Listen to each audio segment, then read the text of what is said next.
Dear students, in last class we have discussed the behavior of elastic body, and then we have seen that the stress and strain curve. So in this class we will discuss about modulus of elasticity.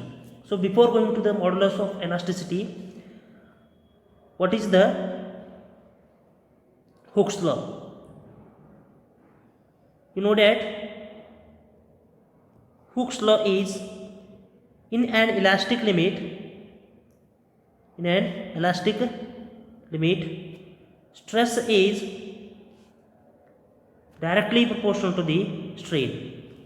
So here the stress is equal to the K into strain. So therefore K is nothing but the modulus of elasticity. So therefore K equals to stress divided by strain.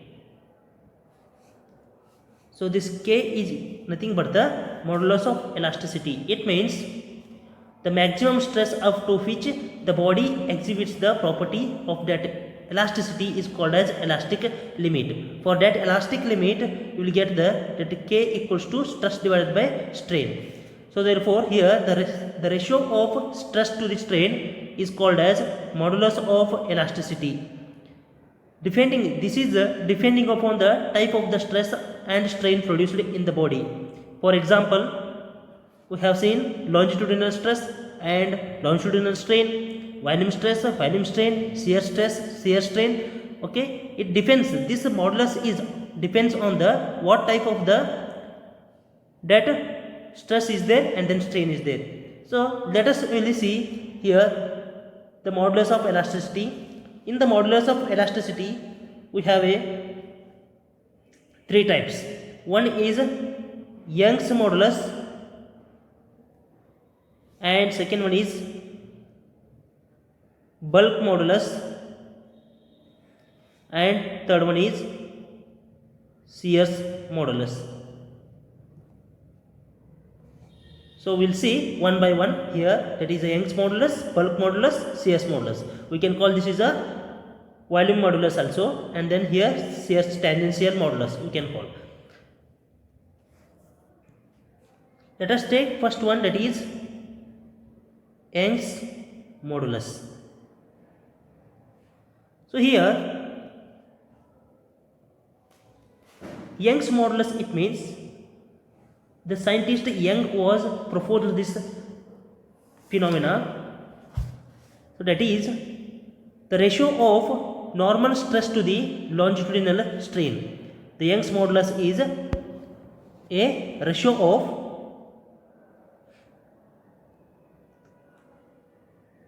normal stress to the longitudinal strain. So here we'll take one example. Here the normal stress and longitudinal strain. For example, we'll take this is the one of the steel rod we have taken, and the rod is fixed here. One end of the rod is fixed to the wall and another one is free ended. So here if you applied the force or a load, then what will happen? Then the length is going to be changed. The length is going to be changed. That is called as a strain. So and now what the force you are applying to the dead body, that is called as a stress. So what type of the stress you are applying, that is a longitudinal stress. You can call this is a longitudinal stress, otherwise normal stress. Normal stress, it means this is the area you are applying a force as a perpendicular to the dead surface. So that is gives the normal stress here. So now what we will take here, we are applying a normal stress to the dead body, and then the longitudinal strain is going to be happen in the body. And now this is the normal stress, and so whatever the change is there, that is also is in the longitudinal direction only. So So there is no change in any other direction, only the longitudinal strain is going to be done in the dead body. So therefore we can define this Young's modulus. Young's modulus is equals to the normal, the ratio of normal stress to the longitudinal strain. So now what is the normal stress? We know that normal stress is equals to the force per unit area. The stress is nothing but the normal stress or longitudinal stress. You can take any one of the data definition here. The force per unit area, and what is the longitudinal strain equals to the change in the length to the original length. Change in length to the original length. Therefore the Young's modulus is equals to the Young's modulus, can take here y equals to, that is normal stress is force per unit area whole divided by delta L divided by L. So now the equation becomes force into L divided by A into delta L. So now the Young's modulus equals to F into L divided by A into delta L. So if you use this formula to find the modulus of elasticity in the direction of longitudinal changes, so you can use this formula to find the values. So this is called as, so this F is nothing but the applied force, and then L is nothing but the original length, and this delta L is nothing but the change in the length, and A is the area of cross section of the dead body. So now we'll see the second one, that is bulk modulus.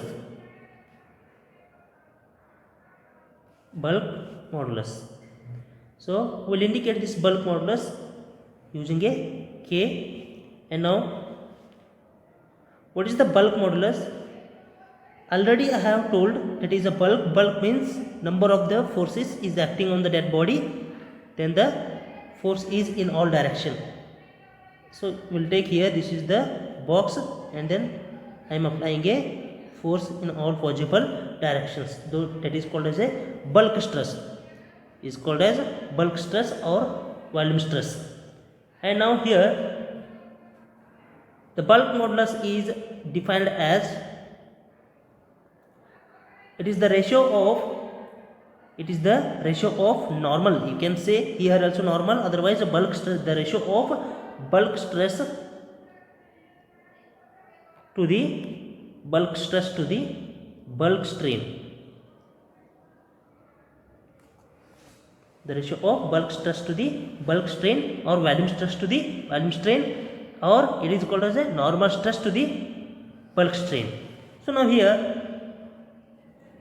if you apply the force in all possible direction as a normal to the dead box, and then what will happen?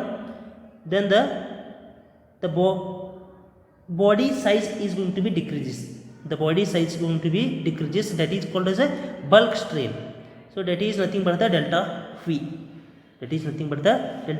Therefore the K equals to bulk modulus is equals to the bulk stress is nothing but the force per unit area.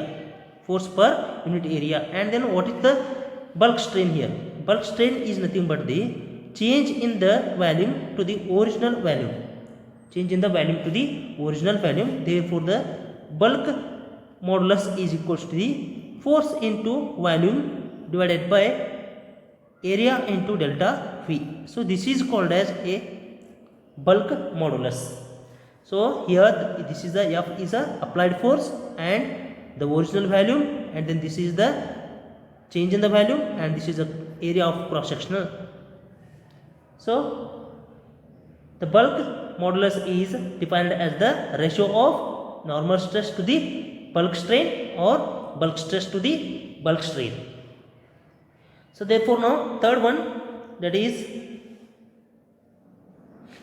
modulus of rigidity, we can call modulus of rigidity, or it is a shear's modulus. We can call the modulus of rigidity or a shear's modulus. So now here, what is the shear's modulus here? We know that what is the shear's stress. Shear stress is nothing but the tangential force divided by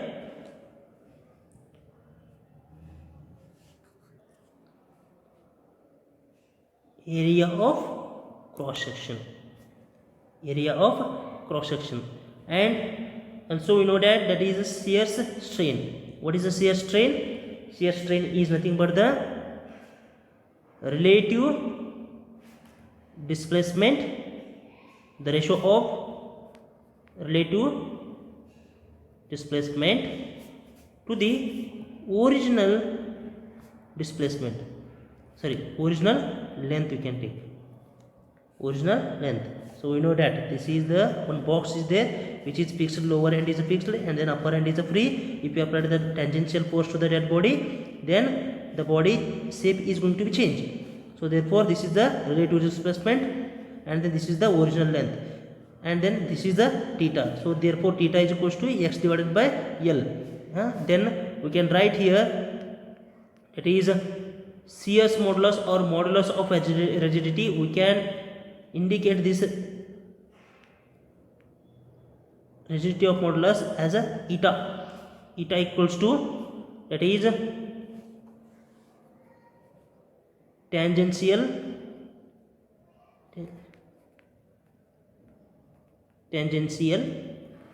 the ratio of tangential stress to the